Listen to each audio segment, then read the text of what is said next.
I have to prepare myself that I'm just going to get angry. I know it's coming. I know it's inevitable. So let's just do it. Fuck it. Here are 5 of the worst horror movies from 2024. I'm sure I could have added more films, but I am being generous.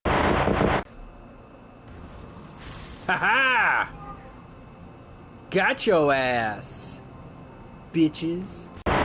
Starting off at number 5, I saw the TV glow. Now, I know this may piss a certain group of people off, and I don't mean to piss those people off. People who enjoyed this film or who maybe got a lot out of this movie because maybe they related to it, maybe because they saw themselves in the main characters of this film. I don't begrudge you. In fact, I'm glad that you got something more than I did from this film. And I completely understand and I recognize that there are decent things about this movie as far as the cinematography, the directing, just as far as how things look and how things are shot and lit and the color schemes and whatnot. But I cannot get behind how bored to tears I was while watching this film. I read so many great reviews and so many reviews that were praising this movie. And okay, fine, I guess just a difference of opinion, but I get that they were going for a more subtle message, a more subtle approach into telling stories about characters who do feel alienated and isolated from the norm and from society, and these two characters that bond over their own weirdness. And believe me, I'm not the most normal person either. I have my weird interests and my weird things that I can do and sort of just enjoy. But I feel like there was a better way to tell the story. I feel like there was a better way to present characters that were much more likable and relatable and understanding. I just can't get behind this Justice Smith guy. He's in so many movies and in so much projects, even big budget projects, and I don't understand why. I'm not going to try to hate on this dude personally because I don't know him, but I do not like Justice Smith's acting. I don't. Everything I have seen him in, not one movie do I like him in. He is annoying. He is a pain in the ass to watch, and I've been forced to see so many of his stuff, but this is probably the worst I've seen him as far as his acting, his delivery, his, I don't know why I make this face and why I sound this way and why I'm so moopy and so weird and blah, blah, blah, blah, blah. Let's just go to number 4. We'll move on. The Watchers. You want to talk about nepotism going hard in Hollywood. I have come around on M. Night Shyamalan. He doesn't make perfect films nowadays, but I feel like he was able to dig himself out of that grave that he admittedly dug for himself and put his own career in. He got out. Now his daughter is directing this film, and I'm not going to say that she's terrible. I'm not going to say that this is the worst thing ever, but it's definitely her adopting a lot of his worst qualities, a lot of his worst techniques when it comes to directing, especially thriller, horror-like films. This movie had a decent premise, had a decent idea, which I guess I can credit to the fact that it's based off of a novel of the same name, so I can't even give her credit for the idea. The direction, it's just so monotonous. It's so me struggling for Dakota Fanning, who, like, I wanted to like her character. I wanted to get behind what she was all about and the mystery behind why she does push people away. But once she gets put into this woods, the forest, it's like, well, maybe things will ramp up. Maybe whatever the dangerous thing out there is. She winds up, though, with this group of survivors and the whole set of rules. She can't leave the room that they're in. She can't go out there, but you don't know exactly why. You don't know if you can trust these people, how accepting she is to just go along with this new life of hers that she has to live in captivity with these people. And I'm sorry, but the acting's really wooden, really stiff, which kind of goes along with the M. Night Shyamalan way of directing. I think his daughter picked up on that as well. And then the twist of this movie, because if it's Shyamalan, you gotta have a twist. The twist of what these creatures are and what they're all about. Fuck.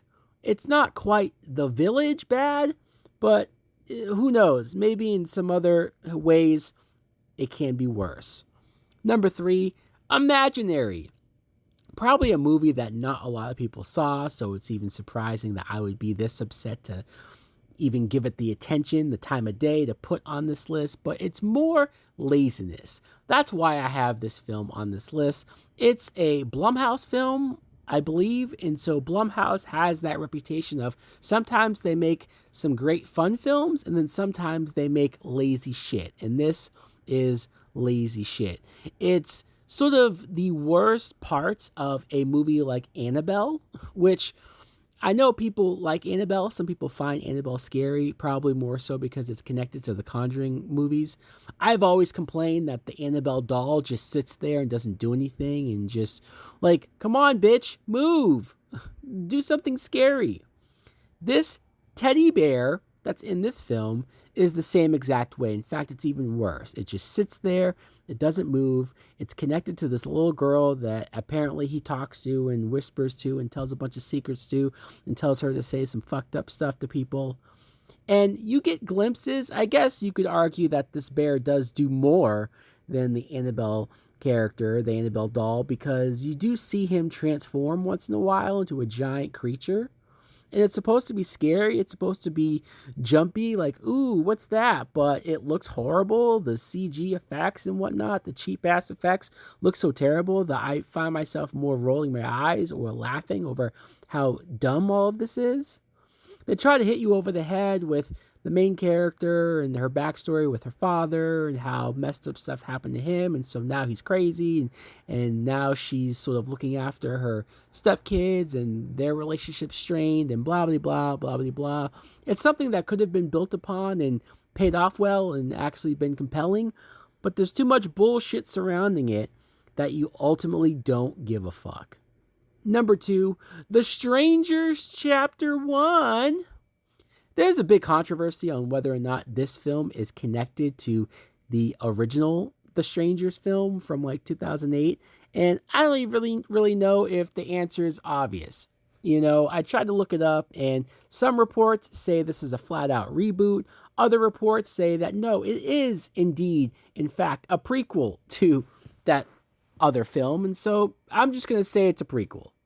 And being a prequel, we are rehashing and redoing the same bullshit all over again. Like legit, the same tricks, the same scary effects that they try to do all over again. And for the people who this didn't work the first time, well, it's definitely not going to work for you again because we already know what's going on and what's happening.